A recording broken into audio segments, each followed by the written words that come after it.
The effects of family structure. Adoption can affect the child in many ways. They go through a grieving process from their birth parents and go through a period of adjustment. Educating the child about his or her adoption helps the child to become more comfortable with it and helps them understand the process.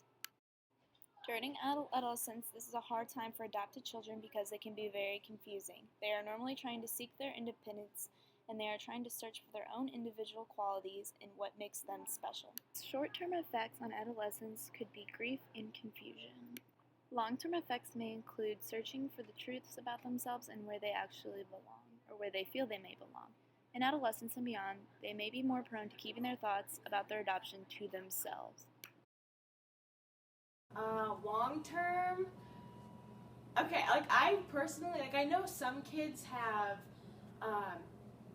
really been impacted, like emotionally and just the way that their personalities are, and I, like, which is good, have not really been affected like that, and I think that's just because of my parents' style of parenting, and they just really just incorporated me well into the family and didn't treat me as like an outcast or whatever. And so I do know that like with other kids it can be negatively impacted because they can like remember their past, and I was adopted at a young age, so I don't remember any of that. So all I've ever known has been living in America and with my family. Do you think that being adopted at an older age, like as a teenager, would be more difficult? Yes. It would be kind of cool to be able to see like your past and where you came from, and now like look where I am and all of this like this wonderful life I'm a part of now. But yes, it does have more cons and just things to look out for, because I do know some kids that have been adopted and it's been a rough transition for them to come to America, and for like since they're older, they're already fluent in their original language, and that's just a big barrier coming back over to America because they don't know English as well. What are some of the short-term effects of divorce? Some of the short-term effects, I know from personal experience when I was younger, that's my kind of had experience with the short-term effects. So, like, I would miss out on a lot of things. For example, if my friends would ever have like a birthday party or a gathering and I had to go to another parent's house, I would always miss out on that. So that kind of made me feel like I didn't get to experience like childhood like everybody else, because I was always constantly going back and forth to different houses. And what are the long-term effects?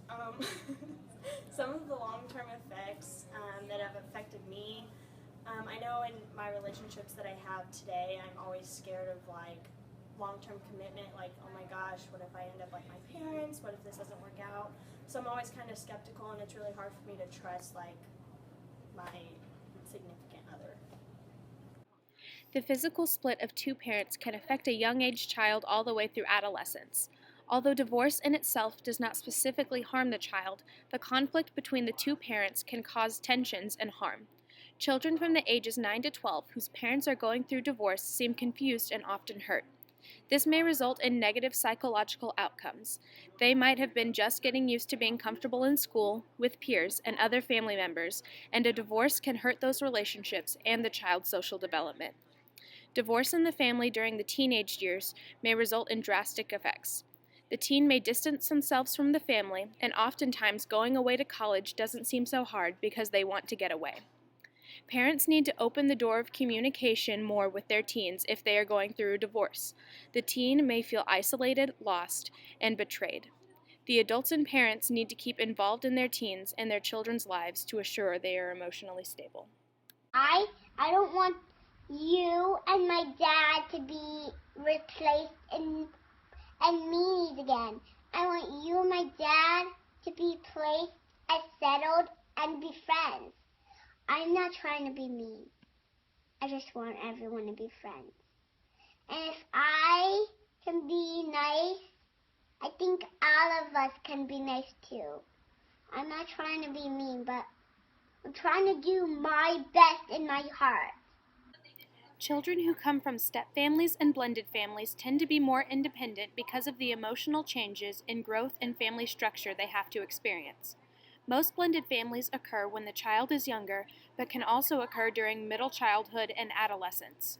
In blended families, children may experience relationship problems, trust problems, fights with step siblings, feelings of lost attention from the parent, tension between the child and the step parent, defiance towards the step parent, a sense of kinship or a loss of kinship, higher deviance rates at school or at home, poor grades, and need for psychological help.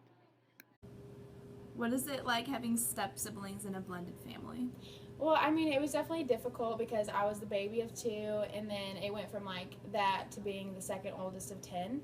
And so it was definitely like a changing thing in my life, but I was able to cope with it because you just have to learn how to like welcome people in. And at first they're like your friends, and so you try to get along with them and like not fight with them or anything, but then they become your family because you're with them every day, like you live with them, and like these complete strangers are just in your house like sharing everything with you. And it ends up being like really fun though because you get to be friends with them, but they also come to you for like advice, and like definitely them being like younger than me, they would come and like hang out with me, and it's just like a lot of fun getting to like mentor different people, especially since I was the baby. So it's definitely a lot of fun, but it's definitely different too because you have to learn how to live with like a lot of different people and like different personalities that you didn't have to deal with before. So I mean, blended families are hard, but they end up being like the best. So. Where's the Admiral? I'm lodging a formal complaint against Phoebe. She stinks. It's probably out dreaming of new ways to ruin our lives. This is so ridiculous. Just because he got married, we all have to suffer. Not necessarily. Okay, what are you doing on Dad's computer? Just making a few changes to the schedule. Unauthorized, of course. What are the short-term effects of a single-parent family? Well, when I just grew up with my mom and my sister, it was a lot of me taking care of my sister while my mom was at work and driving my sister around and making sure that she got fed, and a lot of parenting on my part. So I guess that was the short-term effects. What are some of the long-term effects? I think now I have more of a sense of responsibility for myself and for other people in general now that I know what it feels like kind of half raising a kid. Children from single-parent families thrive and do well generally. However, they lack socially and educationally compared to their peers who come from two-parent families. This is because of stressful experiences they have to go through, such as economic disadvantages, poor parenting, and observed conflict between parents. Single parents often lack the proper resources to raise their children well. Risks for these children could be completely eliminated by increasing economic, social, educational, and parenting support. It has been proven that in America there is a large gap in the areas of math and science between the children who live in two-parent homes versus those who only live with one parent. Children of single parents develop better in countries that have more supportive family policies. Speaking to a consultant from a single-family organization, Single and Parenting, Kathy Fallon had mentioned that the most common problem in a single-parent household are parents being too busy working and providing for the family, not enough time paying attention to children's emotional needs. So children become depressed and detached from their social lives because they have other responsibilities and have to cope with their problems at home.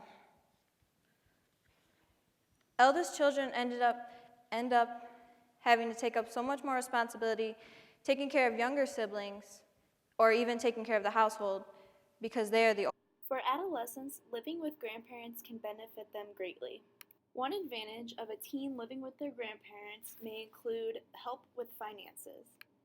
Teens tend to struggle with making money or a heavy profit, so living with their grandparents helps them save their money. Grandchildren/adolescents that live with their grandparents often learn great life lessons. Living together along with grandchildren gives grandparents a sense of purpose of life again. They seem to experience a new sense of energy, and it gives them some exercise also. Overall, living with grandparents can have a greatly positive effect and cause a more united family as a whole.